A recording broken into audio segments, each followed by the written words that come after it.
Have prediabetes? How to stop it from worsening.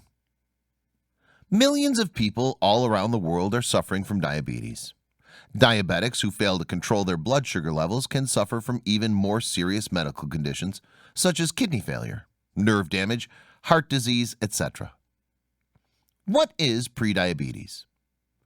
This is the condition where the body's blood glucose levels are higher than normal, but not so high to be considered a diabetic. According to various research, 70% of people who are classified as pre-diabetic become actual diabetics with type 2 diabetes. Consider that for a moment. 70% of all the people with pre-diabetes become type 2 diabetics, which means 30% of individuals are able to stop the condition from becoming chronic. Prediabetes does not mean full-blown diabetes.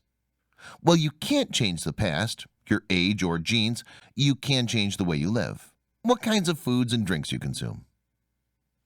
How does the digestive system work to break down foods and drinks? The foods you consume are a combination of fats, carbohydrates, and proteins. For example, meat is a mixture of protein and fats, while vegetables and fruits are filled with carbohydrates.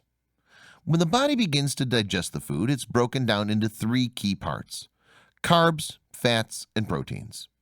They're then broken down even more, released into the bloodstream, and delivered throughout the body. The energy your body needs comes from glucose, which is a simple sugar. However, it's the body's main energy source. The majority of glucose is generated from the carbs, starch, and sugar seen in breads, fruits, grains, pastas, potatoes, rice, and more.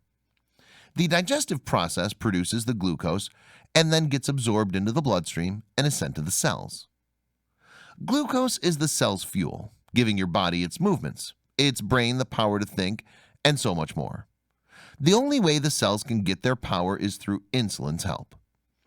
Insulin is a chemical hormone that the pancreas produces. When this happens, the insulin flows through the bloodstream and travels throughout the body and comes across glucose. The key role insulin has is to help glucose to get inside the cells. For this to happen, insulin must affix itself to the cell's receptor. When this happens, the cell's membrane will open up so the glucose can enter. The cell then uses the glucose for its fuel source. However, for this process to work as it should, you must be in good health.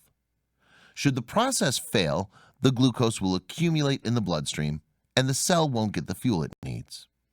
This is where diabetes comes about: the lack of a functioning glucose-insulin system.